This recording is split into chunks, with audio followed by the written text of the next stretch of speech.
Morning students, आज हम class 9th का चैप्टर नंबर 9 समांतर चतुर्भुजों और त्रिभुजों का क्षेत्रफल इसको पढ़ेंगे, इसका अध्ययन हम करेंगे। नॉर्मली हम त्रिभुज के क्षेत्रफल वाले सवालों को कई बार हल कर चुके हैं। समांतर चतुर्भुज इनके भी हमने क्षेत्रफल कई बार ज्ञात किए हैं। त्रिभुज के क्षेत्रफल का जो सूत्र है 1/2 इंटू आधार इंटू ऊंचाई, और समांतर चतुर्भुज के जो क्षेत्रफलों का सूत्र होता है वो होता है आधार इंटू ऊंचाई। ये हम पहले पढ़ चुके हैं। इस चैप्टर में जो हमें पढ़ना है, इसमें हमें क्षेत्रफल की तुलना करनी है। अलग अलग समांतर चतुर्भुज अगर हमें दिए हुए हैं उसमें अलग अलग कंडीशंस रखी होती है, या किसी समांतर चतुर्भुज में कोई त्रिभुज बना हुआ है तो समांतर चतुर्भुज और त्रिभुज के क्षेत्रफल की तुलना करनी है। तो इस तरह के सवाल इसमें हम हल करेंगे। इसमें क्षेत्रफल ज्ञात करने वाले कोई इसमें न्यूमेरिकल क्वेश्चंस नहीं है, आंकिक प्रश्न अपने को नहीं मिलेंगे अंकगणित से संबंधित। वही प्रमेय, जैसे हमने पहले प्रमेय को हल किया, वो प्रमेय से संबंधित ही सवाल इसमें अपने को मिलेंगे, उनके क्षेत्रफलों की तुलना करना। तो ये इस तरह के सवाल अपने को इसमें सॉल्व करने। कुछ प्रमेय भी इसमें इंपॉर्टेंट, वो भी हम इसमें हल करेंगे। इसमें कुछ प्रमेय या कुछ नियम है तो वो थोड़ा अपने को ध्यान से करना है, और उसी से आधारित फिर हम सवालों को भी इसमें सॉल्व करेंगे।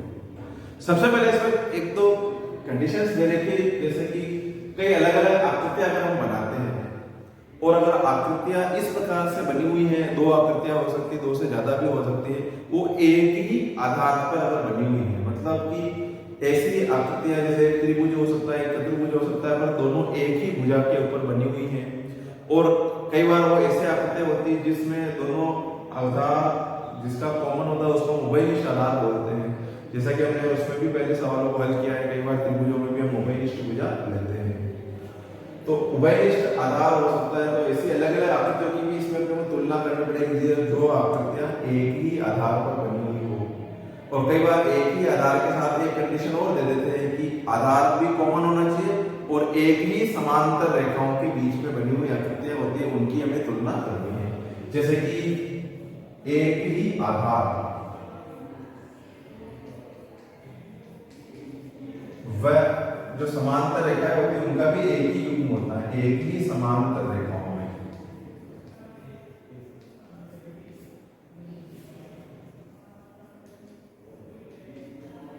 स्थिर आकृतियां, इनकी भी अपने को इसमें तुलना करनी पड़ेगी।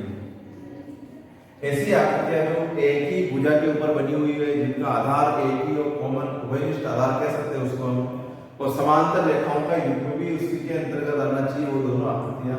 जैसे मान लीजिए एक समांतर चतुर्भुज हम बना लेते हैं, ये एक समांतर चतुर्भुज है। अब जब ये एक समांतर चतुर्भुज है तो इसके अंतर्गत अगर इसकी किसी भी एक भुजा को उभयनिष्ठ लेते हो, एक और अगर आकृति बना देते हैं, जैसे कि ये आधार अगर हम कॉमन ले लेते हैं, ABCD एक आधार है, और एक हमने इसमें त्रिभुज बना लिया ABP। तो ये जो दोनों आकृतियां बनी हुई है, एक त्रिभुज ABP और एक समांतर चतुर्भुज ABCD, तो दोनों में एक ही आधार AB होगा, उभयनिष्ठ आधार AB है, और समांतर रेखाएं भी अगर जिस आधार के बीच में ये आकृति बनी हुई है, जिन भुजाओं के बीच में, वही समांतर रेखाओं का युग्म माना जाएगा। ये समांतर रेखाएं इसकी अलग होगी, क्योंकि ये जो त्रिभुज बना हुआ है ABP, इसका बिंदु P इस भुजा पे आ रहा है, ये दोनों भुजाएं इनके लिए एक ही समांतर रेखाओं का युग्म माना जाएगा। तो ऐसे आकृतियां जो एक ही आधार पर बनी हुई हो और एक ही समांतर रेखाओं के बीच में स्थित हो, उसकी भी अपने को इसमें तुलना करने का अध्ययन करना है। और इसकी जो पहली प्रश्नावली अपने को हल करनी है, केवल सवाल यही इसमें दिए हुए हैं, 9.1 जो प्रश्नावली है, उसमें कुछ अलग अलग आकृतियां बनी हुई है, और उन आकृतियों में अपने को चेक करना है कि कौन कौन सी आकृतियां एक ही आधार पर बनी हुई है, और उन आधार को फिर हमें बताना है कि ये इनका उभयनिष्ठ आधार है या इनकी ये कॉमन समांतर रेखाएं हैं। तो इस तरह के इसमें हम सवालों को हल करेंगे। और इसके अलावा भी हमने जैसे पहले त्रिभुजों की सर्वांग समता के नियम पढ़े हुए हैं, त्रिभुजों को सर्वांग सम सिद्ध करना हमने सीखा है। और जब दो त्रिभुज सर्वांग सम हम सिद्ध कर लेते हैं तो हमने सिंप्लिसिटी से सर्वांग सम त्रिभुजों के संगत भागों को कई बार बराबर भी लिखा है। तो इसमें भी जैसे कई बार अगर हम त्रिभुजों को सर्वांग सम सिद्ध कर देते हैं तो उनके संगत भाग जैसे कि बराबर होते हैं, तो अब हम इसमें ये कह सकते हैं कि सर्वांग सम आकृतियों के क्षेत्रफल भी बराबर होते हैं। दो त्रिभुज अगर सर्वांग सम है तो उनके क्षेत्रफल भी आपस में एक दूसरे के बराबर होंगे, क्योंकि उनकी सभी भुजाएं समान होती है, सभी कोण बराबर होते हैं, तो उनके जो आकृति होती है उनके क्षेत्रफल भी क्या होते हैं, बराबर होते हैं। तो ये नियम भी अपने को ध्यान रखना है कि सर्वांग सम आकृतियों के क्षेत्रफल सदैव बराबर होते हैं। अब इसकी जो प्रश्नावली 9.1 है, इसमें केवल अपने को जैसे कि अब आपको बताया था कि जो आकृतियां हम चेक करेंगे उसमें आकृतियों की तुलना करनी है, और ऐसी आकृतियां हमें ढूंढनी जो एक ही आधार के ऊपर बनी हुई है और एक ही समांतर रेखाओं के युग्म के बीच में बनी हुई है, वो आपको इसमें दर्शानी है। तो जो इसकी प्रश्नावली है 9.1, इसमें अलग अलग चित्र बने हुए हैं। पहला क्वेश्चन अगर हम इसका करें 9.1 का, फर्स्ट सवाल ही एक ही है इसमें, निम्नलिखित आकृतियों में से कौन सी आकृतियां एक ही आधार और एक ही समांतर रेखाओं के बीच स्थित है। सबसे पहले हमें ऐसे चित्र को देखना है जो एक ही आधार पर बनी हुई है, एक ही समांतर रेखाओं के बीच में बनी हुई आकृतियां हैं। तो उसी कंडीशन में हमें उनका उभयनिष्ठ आधार भी बताना है और दोनों समांतर रेखाएं भी इसमें उनको लिखनी है। तो जैसे इसका पहला डायग्राम बना हुआ है, इस प्रकार से एक चित्र है ABCD, एक चतुर्भुज जिसकी ये भुजाएं समांतर हमें दी हुई है, और एक त्रिभुज इसमें अपने को दे रखा है ABCD, यहाँ से A B C और ये D, और यह एक बिंदु P लेके एक त्रिभुज बनाया हुआ है C P और D। तो इस त्रिभुज को और एक चतुर्भुज जो बना हुआ है ABCD, इनकी अपने को तुलना करनी है और यह दर्शाना है कि इसका सबसे पहले तो ये देखना है कि ये दोनों आकृतियां एक ही आधार पर बनी हुई है नहीं बनी हुई है। तो जैसे कि चतुर्भुज ABCD आधार पर बना हुआ और त्रिभुज जो बना हुआ है DPC, ये भी इसका आधार CD है, तो दोनों में उभयनिष्ठ आधार तो एक CD है जैसे कि। और अब हम समांतर रेखाओं का युग्म देखते हैं, तो ये भुजा इसके समांतर है और ये जो यहाँ तक आकृति है ये इसको टच भी कर रही है, बिंदु P भुजा AB पे ही स्थित है। तो समांतर रेखाओं के युग्म का मतलब दोनों आकृतियों को अगर हम चेक करेंगे तो दोनों आकृतियां समांतर रेखाओं को भी टच करनी चाहिए, स्पर्श करनी चाहिए, और एक आधार पूरा का पूरा उसमें उभयनिष्ठ होना चाहिए। तो इसमें दोनों चीजें अपने को मिल रही है। इसमें उभयनिष्ठ आधार तो है, उभयनिष्ठ आधार ये तो है DC, और समांतर रेखाएं अपने को बतानी है, तो समांतर रेखाएं ये होगी AB समांतर BC। तो ये दोनों चीजें अपने को इसमें दर्शानी है, उभयनिष्ठ आधार भी दर्शाना है और दोनों समांतर रेखाओं के बीच में जो आकृतियां बनी हुई है उनके भी अपने को नाम यहाँ पे लिखना है, AB समांतर जैसे कि BC। अब क्वेश्चन नंबर अगर हम सेकंड इसी का देखते हैं, डायग्राम बना हुआ है, एक तो जैसे कि समांतर चतुर्भुज बना हुआ है, इसके अंदर इसको नाम दिया हुआ है PQRS, और एक आकृति और इसमें बनी हुई है इसी आधार से। इस प्रकार से एक डायग्राम इसमें बना हुआ है, M और N यहाँ बिंदु दिया हुआ है। तो दो चतुर्भुज हो गए, एक तो चतुर्भुज PQRS और एक है SRNM। तो अब आप लोग इसमें दो चीजें चेक करनी है, दोनों चतुर्भुजों में सबसे पहले तो उभयनिष्ठ आधार अगर हम देखते हैं तो SR तो दोनों चतुर्भुजों का कॉमन आधार हो गया, उभयनिष्ठ आधार है। फिर नेक्स्ट कंडीशन अपने को इसमें समांतर रेखाओं को भी देखना है कि दोनों आकृतियां एक ही समांतर रेखाओं के युग्म के बीच में स्थित हैं अथवा नहीं। तो जैसा कि ये जो समांतर चतुर्भुज है ये दोनों इसकी समांतर रेखा है, और ये यहाँ पे आकृति बनी हुई ये समांतर रेखा है, अलग मान सकते हैं। रेखा इसको MN जो रेखा है ये PQ को कहीं पर भी बिल्कुल स्पर्श नहीं करती है, PQ तक ये जैसे नहीं बनी हुई है। तो ये जो दोनों आकृतियां बनी हुई है इसमें आधार तो उभयनिष्ठ है, परंतु समांतर रेखाओं का युग्म इसमें नहीं पाया जाएगा, क्योंकि दोनों की जो रेखाएं SR और PQ ये समांतर है और इसकी रेखा या भुजा MN इसको ये स्पर्श यहाँ पे नहीं कर रही है। तो सेकंड जो क्वेश्चन है इसमें दोनों आकृतियां एक ही आधार पर तो स्थित है परंतु एक ही समांतर रेखाओं के बीच में स्थित नहीं है, इसलिए अब इसमें हम इनको नहीं दर्शाएंगे समांतर रेखाओं को, और उभयनिष्ठ आधार भी अपने को इसका नहीं लिखना है। जैसे दोनों चीजें अगर अपने को मिलती है, उभयनिष्ठ आधार और समांतर रेखाओं का युग्म। तो अब हम उनके दोनों यहाँ पे दर्शाने का काम करेंगे। अब ऐसे तीसरे क्वेश्चन में जो डायग्राम बना हुआ है, इसका थर्ड क्वेश्चन है, इसमें भी एक चतुर्भुज बना हुआ है इस प्रकार से, और एक त्रिभुज है, जैसे कि चतुर्भुज है पी क्यू आर एस, और यहां से एक त्रिभुज बना हुआ है इस तरह से क्यू आर टी। तो एक चतुर्भुज और एक त्रिभुज, इसमें भी अपने को अब दोनों ही चीजें चेक करनी है। सबसे पहला काम उभयनिष्ठ आधार अगर हम देखें तो त्रिभुज क्यू आर टी और चतुर्भुज पी क्यू आर एस एक ही आधार क्यू आर पर स्थित है। इन दोनों आकृतियों का उभयनिष्ठ आधार तो है क्यू आर। तथा अगर हम समांतर रेखाओं का युग्म देखेंगे तो ये जो त्रिभुज बना हुआ ये भुजा पी एस पर स्थित है बिंदु टी। तो टी और टी बिंदु भुजा पी एस पर स्थित है और एक आधार उभयनिष्ठ है दोनों का। तो इसलिए क्यू आर और पी एस समांतर रेखाओं का युग्म होगा और उभयनिष्ठ आधार होगा इसका क्यू आर। इसमें हमको दोनों चीजें लिखनी है। सबसे पहले उभयनिष्ठ आधार होगा क्यू आर तथा समांतर रेखाएं होगी समांतर रेखाएं पी एस समांतर क्यू आर। इनके बीच में ये स्थित है। पी एस और क्यू आर परस्पर समांतर रेखाएं हैं और ये टी बिंदु इस भुजा पी को यहाँ स्पर्श कर रहा है, ऐसे समांतर रेखाओं का युग्म और उभयनिष्ठ आधार है क्यू आर। इसी प्रकार से इसका जो चौथा सवाल है इसका भी डायग्राम अपने को इसमें बना हुआ दिया हुआ है।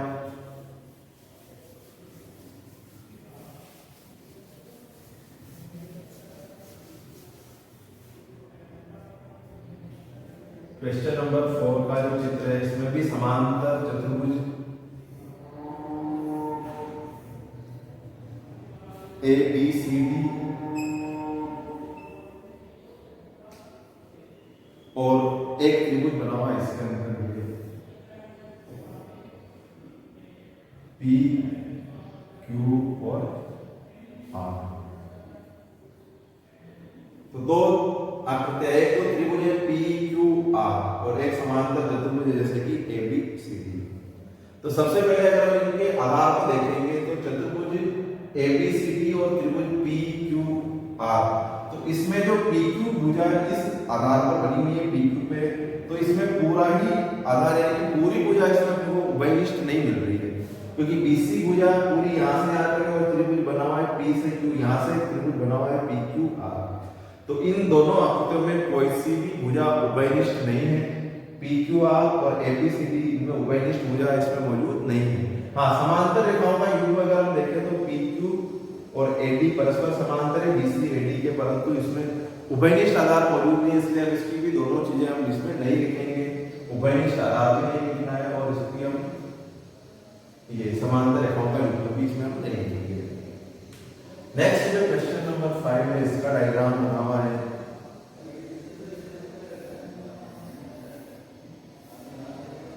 ए बी सी और डी,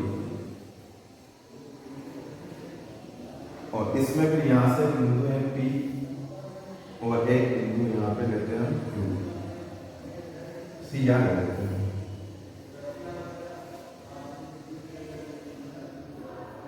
चतुर्भुज ए बी सी और डी है, एक ए बी क्यू और डी है। इसमें अपने को दो चीजें बतानी है, उभयनिष्ठ आधार भी बताना है और समांतर रेखाओं का युग्म भी बताना है। तो जो चतुर्भुज बना हुआ है ए बी क्यू डी और ए बी सी और डी, ये एक ही आधार और अलग अलग चतुर्भुज ले सकते हैं, ए बी सी डी भी ले सकते हैं, परंतु इनका सभी का उभयनिष्ठ आधार होगा ए डी और समांतर रेखाएं होगी बी क्यू समांतर ए डी, क्योंकि पूरी भुजा ए डी सभी में जैसे कोई सा भी चतुर्भुज लेते हैं A P C D A P Q D, तो भी इसमें उभयनिष्ठ आधार सभी का ये ए बी है, ए डी है उभयनिष्ठ आधार ए डी, और समांतर रेखाएं होगी ए डी समांतर बी। ये इसमें अपने को इनके नाम दर्शाने। ऐसे ही छठा जो सवाल है इसमें भी अपने को समांतर रेखाओं का युग्म तो बना हुआ है, परंतु इसमें उभयनिष्ठ आधार नहीं है।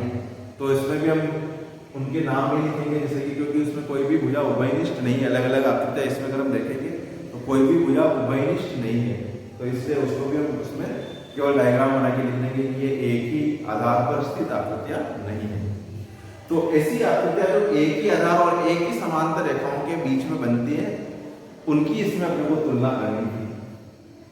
अब इसके बाद जो सबसे इंपॉर्टेंट एक प्रमेय है, इसमें उस प्रमेय को हम आगे हल करेंगे, और उसमें भी अपने को ऐसे ही आकृतियों की तुलना करनी होगी जो एक ही आधार पर बनी हुई हो या एक ही समांतर रेखाओं के युग्मों के बीच में बनी हुई हो।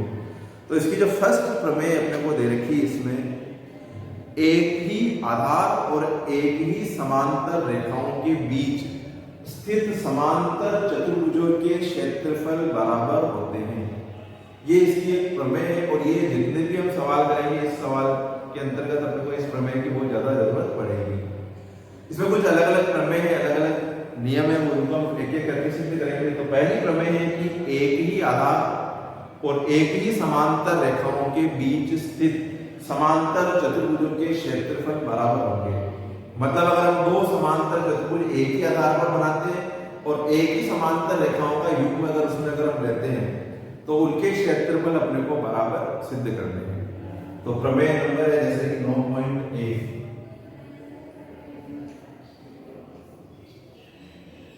प्रमेय 9.1।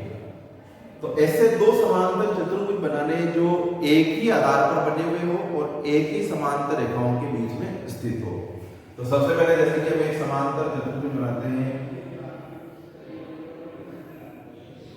ये एक समांतर चतुर्भुज है जैसे कि ABCD, या कुछ भी हम अपने हिसाब से नाम दे देते हैं बुक में, जैसे A B C और D दिया हुआ है।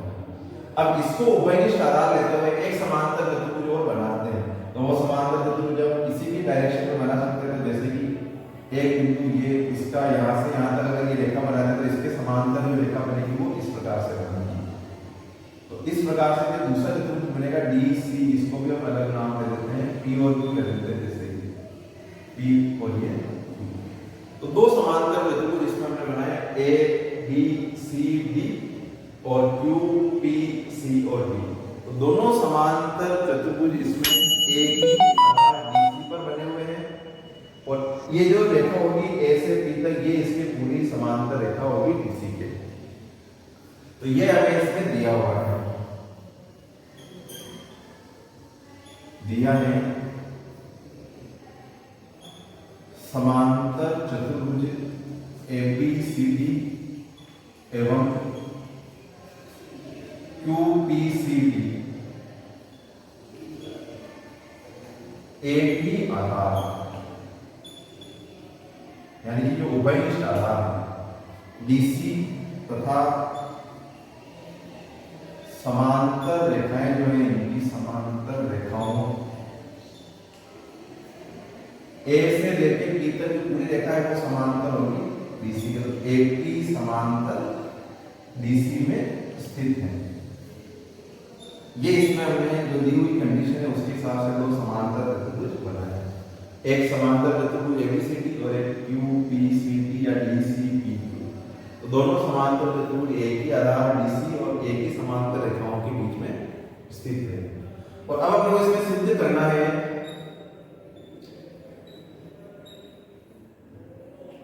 जो चतुर्भुज ABCD है उसका जो क्षेत्रफल होगा, AR का मतलब क्षेत्रफल एरिया, ABCD का मतलब समांतर चतुर्भुज ABCD का क्षेत्रफल बराबर सिद्ध करना है हमने को एरिया ऑफ DCPQ या QPCD, जो भी समांतर चतुर्भुज हम ले रहे हैं QPCD, इन दोनों समांतर चतुर्भुजों का क्षेत्रफल अपने को इसमें बराबर सिद्ध करना है।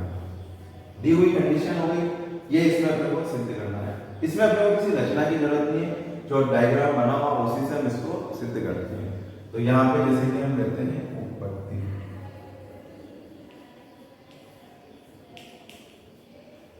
तो सबसे पहले जैसे इसमें दो त्रिभुज बने हुए हैं, त्रिभुज है एक तो AQD और BPC, इन दोनों त्रिभुजों को हम सर्वांश सिद्ध करते हैं। त्रिभुज AQD और त्रिभुज BP और C।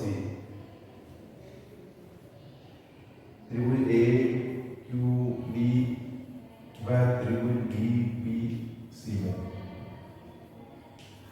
और दो त्रिभुजों को सर्वांग सिद्ध करने के लिए इनकी तीन भुजाएं और तीन कोणों में से कोई से भी तीन बार हम बराबर सिद्ध करते हैं। और सबसे पहले किसी एक भुजा को बराबर सिद्ध करना इसमें जरूरी है।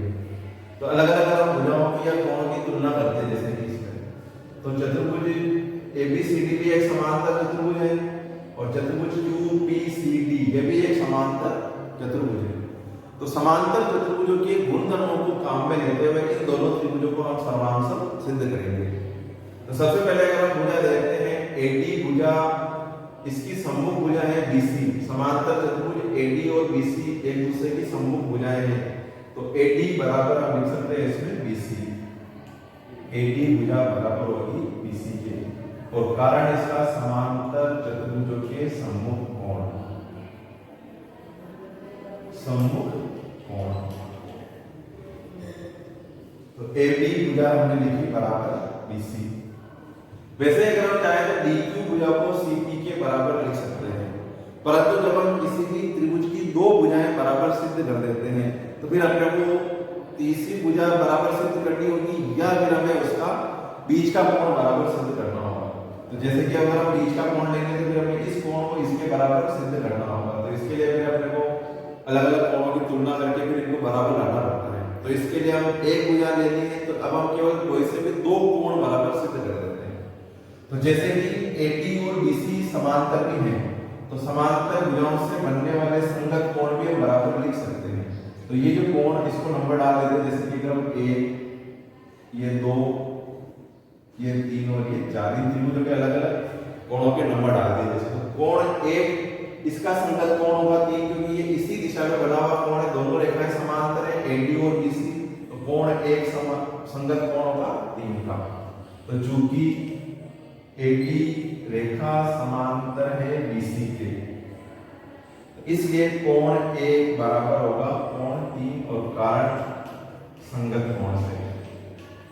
समांतर चतुर्भुज है तो परस्पर जो सम्मुख भुजाएं होती है वो समांतर भी होती है, बराबर भी होती है। तो अगर भुजाएं बराबर, तो हमने पहले इसका युग्म लिखा, और एडी और बीसी समांतर भी है तो कोण 1 का संगत कोण है 3, तो ये इसका मान बराबर होगा। इसी प्रकार से डीक्यू और सीपी ये भी परस्पर समांतर है, क्योंकि ये भी एक समांतर चतुर्भुज है, तो इसकी संगत भुजाएं भी समांतर होगी।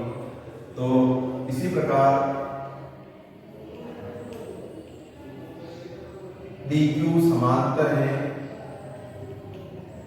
सीपी के, तो डीक्यू भुजा समांतर है सीपी, तो कोण 4 का संगत कोण होगा 2, तो इसलिए कोण 2 बराबर कोण 4, तो ये भी इसी का एक ही कारण होगा, संगत कोण।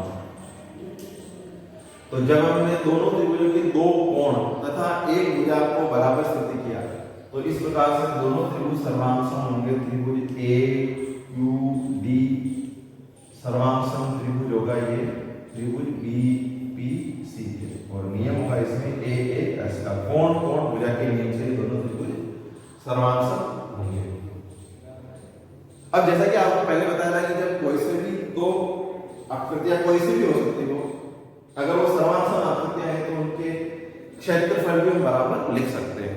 तो जैसा कि अभी तक जो हमने सवाल किए थे पहले, उसमें सर्वांग त्रिभुजों के संगत भागों को हमने बराबर लिखा था। अब जैसे कि ये दोनों त्रिभुज अगर सर्वांग है, तो अतः इनके क्षेत्रफल भी हम बराबर लिख सकते हैं, क्योंकि इसमें हम क्षेत्रफलों की ही तुलना करनी है। तो त्रिभुज होगा ये ए क्यू डी, इसका जो क्षेत्रफल है ये बराबर होगा एरिया ऑफ बीपीसी, त्रिभुज बीपीसी के क्षेत्रफल के। कारण सर्वांग त्रिभुजों के क्षेत्रफल भी बराबर होते हैं, उस कारण से दोनों त्रिभुजों का क्षेत्रफल हम यहाँ पे बराबर लिख रहे हैं।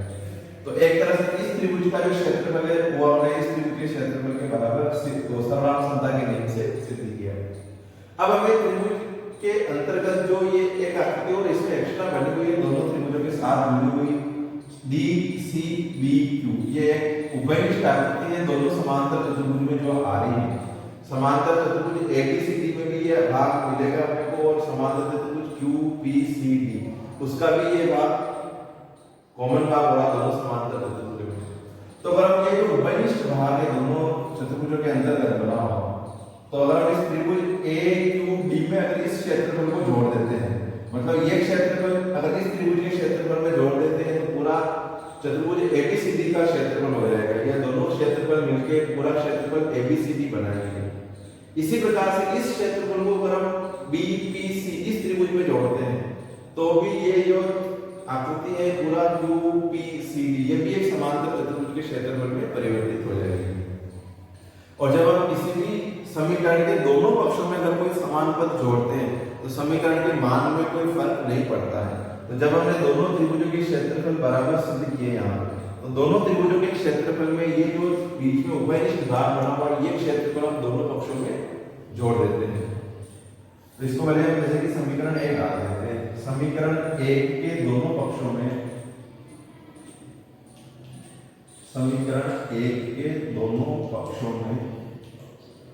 एरिया का मतलब होता है क्षेत्रफल A R D C B Q जोड़ने पर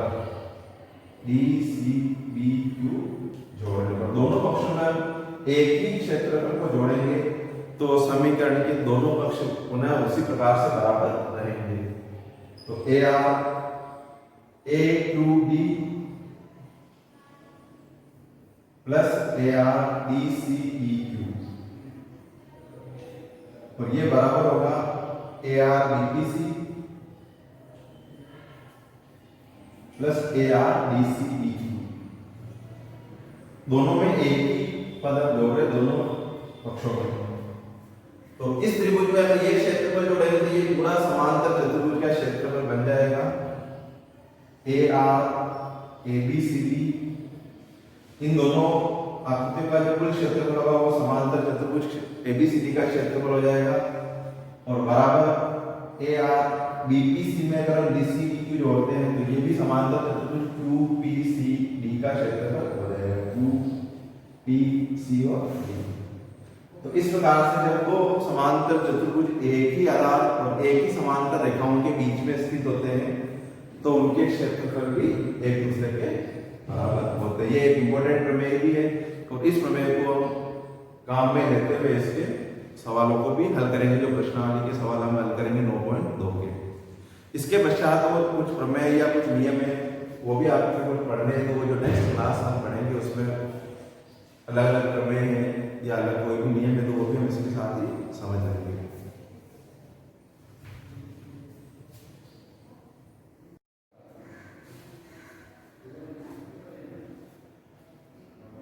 मॉर्निंग स्टूडेंट्स,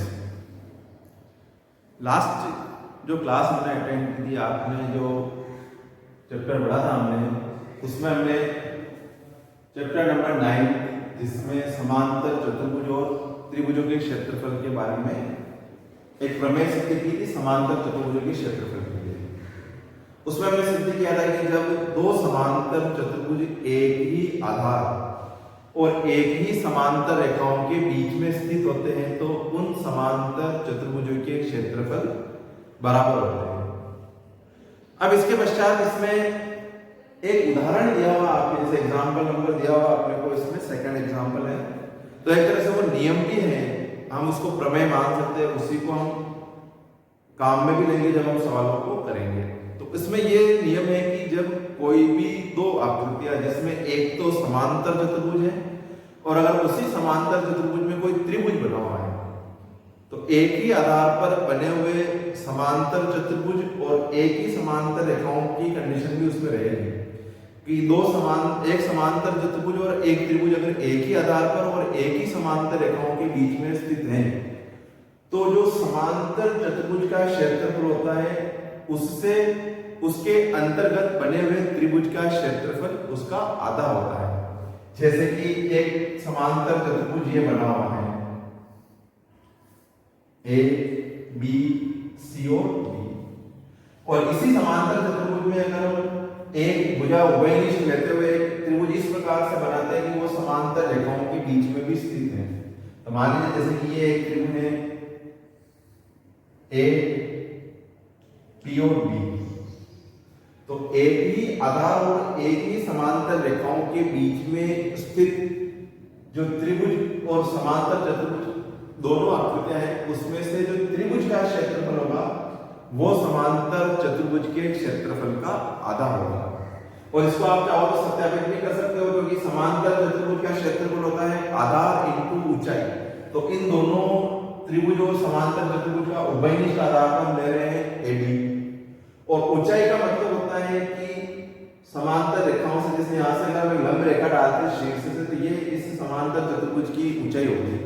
और सिर्फ यही ऊंचाई इस त्रिभुज की क्यों होगी, क्योंकि समांतर रेखाओं के बीच की दूरी बराबर होती है। तो जो समांतर चतुर्भुज की ऊंचाई है वही इस त्रिभुज की ऊंचाई भी होगी।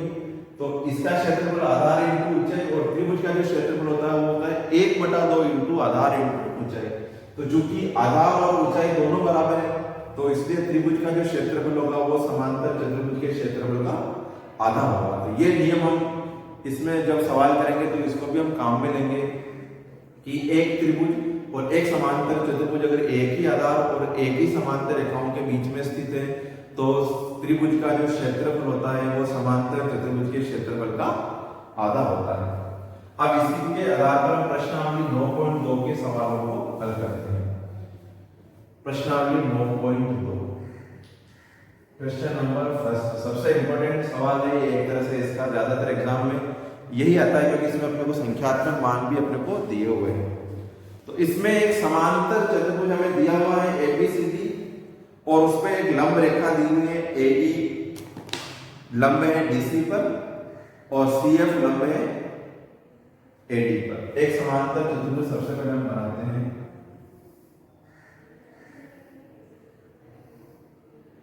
ये एक समांतर चतुर्भुज है ABCD, ABCD, और बिंदु A से एक शीर्ष लंब डाला हुआ है, लंब रेखा इस पर बनी हुई है AE। तो किसी भी शीर्ष से जो सामने वाली भुजा पे जो लंब रेखा होती है, एक तरह से वो उसकी ऊंचाई मानी जाती है। त्रिभुज है तो त्रिभुज में भी ऊंचाई, और ये समांतर चतुर्भुज की लंब रेखा के लिए इसको आधार मानते हुए अगर हम लेते हैं तो इस आधार के लिए AE इसकी ऊंचाई होगी। और बिंदु C से एक लंब रेखा डाली हुई है AD पर, CF। तो अगर हम इस चतुर्भुज के लिए अगर आधार AD लेते हैं तो ऊंचाई उसकी CF होगी, और आधार अगर DC लेते हैं तो ऊंचाई होगी AE। जो लंब रेखा होती है उसी को ऊंचाई मानते हैं, और जिस भुजा पर वो लंब रेखा बनती है वो उसका आधार माना जाता है। अब अपने को इसमें कुछ भुजाओं के नाम दिए हुए, माप दे रखे, जैसे AB है 16 सेंटीमीटर, फिर इसके पश्चात हमें दिया हुआ है AE 8 सेंटीमीटर। इस भुजा AE की लंबाई है 8 सेंटीमीटर, और CF भुजा की लंबाई हमें दे रखी है इसमें 10 सेंटीमीटर, और AD का मान हमें ज्ञात करना है। तो जो दिया है उसके हिसाब से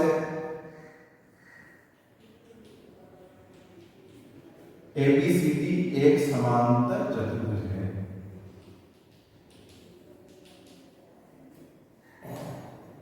जिसमें AB जो भुजा है वो 16 सेंटीमीटर है, तो CD भी वही होगी, इसलिए AB भुजा बराबर है CD के समांतर चतुर्भुज, तो सम्मुख भुजाएं बराबर होगी, और दोनों की माप हो जाएगी 16 सेंटीमीटर। AE जो लंब रेखा है, AE लंब रेखा है CD पे, एवं इसकी लंबाई भी हमें दे रखी है, AE की लंबाई है 8 सेंटीमीटर। CF लंब रेखा है AD पर, और CF भुजा बराबर दे रखी है अपने को 10 सेंटीमीटर। ये हमें भुजाओं के माप इसमें दिए हुए हैं। AB बराबर CD 16 सेंटीमीटर हो गई, AE की लंबाई 8 सेंटीमीटर, और CF की लंबाई है 10 सेंटीमीटर। और AD भुजा है, इसकी लंबाई हमें ज्ञात करनी है, AD का मान हमें निकालना है। तो जैसा कि ये एक समांतर चतुर्भुज है ABCD, जिसकी दो ऊंचाई हमें दे रखी है, तो इसमें समांतर चतुर्भुज के क्षेत्रफल को काम में लेते हुए हम इस भुजा AD का मान ज्ञात करेंगे। तो जैसे कि हम समांतर चतुर्भुज का क्षेत्रफल निकालते हैं, समांतर चतुर्भुज का क्षेत्रफल होता है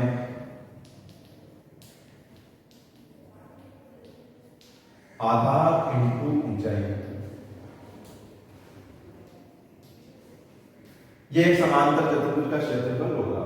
तो जैसे कि अगर हम ABCD का क्षेत्रफल निकालते हैं, इसलिए AR ABCD बराबर लिख सकते हैं हम, आधार तो है DC, तो इसकी ऊंचाई होगी AB, DC इंटू ए ई।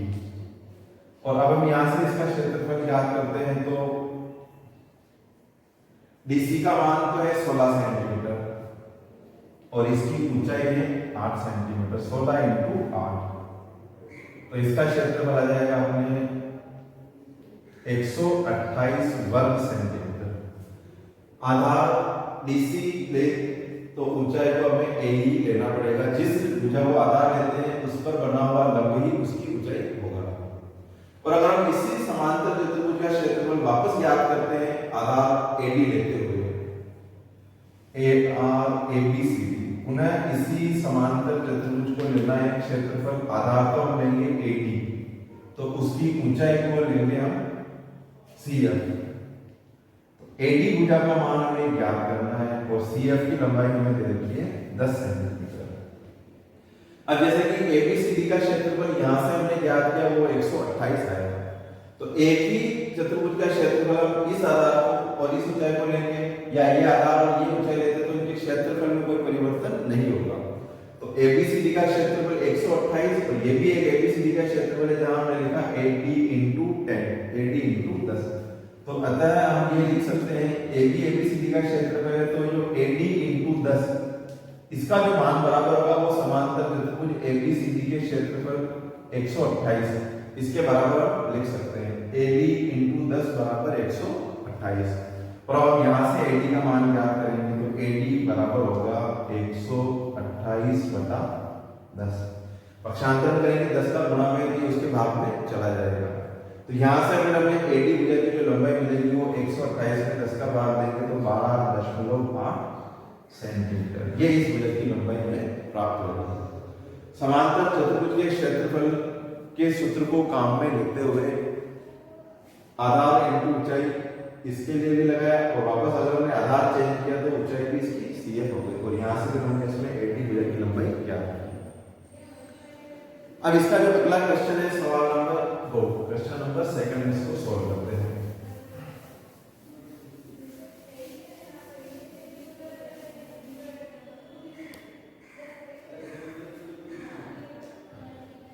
इसमें हमें दिया हुआ एक समांतर चतुर्भुज एबीसीडी जिसकी भुजाओं के मध्य बिंदु दे रखे हैं अपने को ई एफ जी एच। तो दर्शाना है कि इस ई एफ जी एच का जो क्षेत्रफल होगा वो एबीसीडी के क्षेत्रफल का आधा होगा।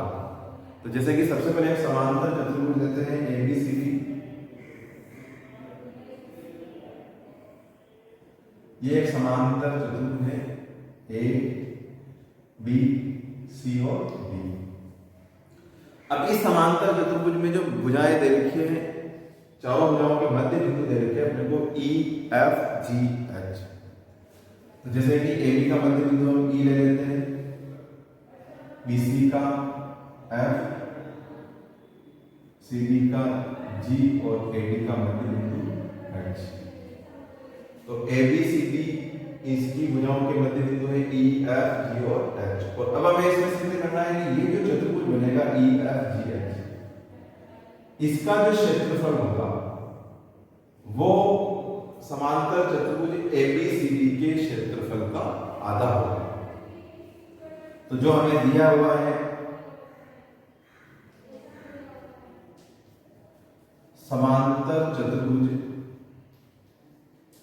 एबीसीडी में भुजाओं के मध्य बिंदु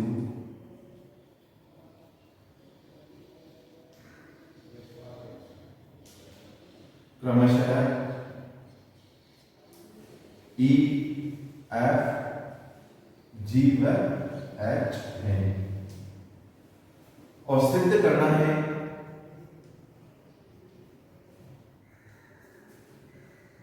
ए R E F G H.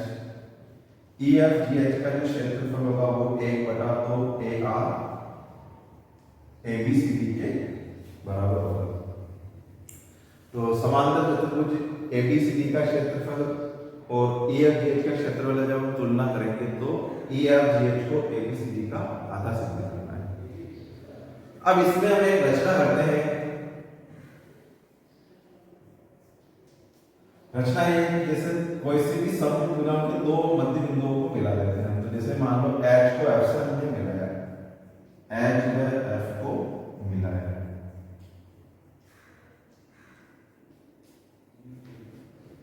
तो इस प्रकार से दो आकृतियां बन गई, ऊपर भी एक चतुर्भुज बन रहा है एच एफ सी डी और एक एच एफ बी ए। अब इसमें हम एक वो नियम काम में लेंगे जो कि अभी आपको बताया था उदाहरण के अनुसार कि जब एक ही आधार और एक ही समांतर रेखाओं के बीच अगर त्रिभुज और समांतर चतुर्भुज बने हो तो जो त्रिभुज होता है उसका क्षेत्रफल समांतर चतुर्भुज के क्षेत्रफल का आधा होता है। तो सबसे पहले अगर हम वो नियम काम में लेंगे तो ये जो चतुर्भुज बने हुए एच एफ सी डी इसको हमें एक समांतर चतुर्भुज सिद्ध करना होगा। इसी प्रकार से एच एफ बी ये भी एक समांतर चतुर्भुज हम सिद्ध करेंगे। तो जैसा कि एबीसीडी हमें एक समांतर चतुर्भुज है और एच और एफ इसके मध्य बिंदु हैं, तो चूंकि एच तथा एफ समांतर चतुर्भुज एबीसीडी की भुजाओं एडी व बीसी के मध्य बिंदु है, एडी व बीसी के मध्य बिंदु है, ये हमें दिया है। तो इसलिए ए एच को लिख सकते हैं हम एडी बटा 2, इसलिए ए एच बराबर एडी बटा 2 और बी एफ ये बराबर होगा बीसी बटा 2। तो जैसे कि ए एच इस भुजा एडी का आधा है और बी एफ भुजा बीसी का आधा है, और चूंकि एडी और बीसी समांतर चतुर्भुज की सम्मुख भुजाएं हैं तो सम्मुख भुजाएं बराबर भी होती है और समांतर भी होती है। तो ये दोनों जो ए एच और बी एफ जो भुजाएं हैं इनकी एडी का आधा है ए एच और बीसी का आधा है बी एफ। तो एडी और बीसी चूंकि बराबर है समांतर चतुर्भुज की सम्मुख भुजाओं के कारण तो उनका आधा भी हम बराबर लिख सकते हैं। अतः ए एच बराबर लिख सकते हैं हम बी एफ, और कारण अगर लिखना चाहे तो चूंकि ए बी एडी बराबर है बीसी के, और जब एडी और बीसी बराबर है तो उनके आधे भी बराबर होंगे। और ए एच समांतर भी हम लिख सकते हैं बीसी बी एफ के, उसका कारण भी होगा एडी समांतर है बीसी के, समांतर चतुर्भुज है तो सम्मुख भुजाएं बराबर भी होती है, सम्मुख भुजाएं समांतर भी होती है। तो इसको काम में लेते हुए अब हम इसको समांतर चतुर्भुज लिख सकते हैं ए बी एफ एच को, इसलिए ए बी एफ एच एक समांतर चतुर्भुज है।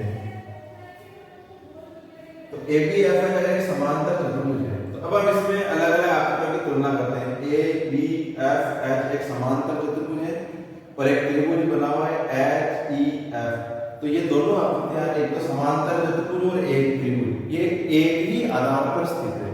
तो एक ही आधार पर स्थित आकृतियां और अगर एक ही समांतर रेखाओं के बीच में बनी हुई है तो उनकी तुलना करने के सवाल के हिसाब से हम उनको हल करेंगे। तो चूंकि इधर लिखते हैं हम त्रिभुज एच एफ ई या ई एफ एच, त्रिभुज ई एफ एच तथा समांतर चतुर्भुज ए बी एफ एच एक ही आधार।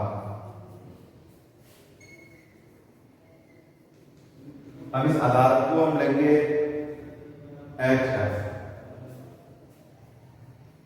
तथा समांतर रेखाओं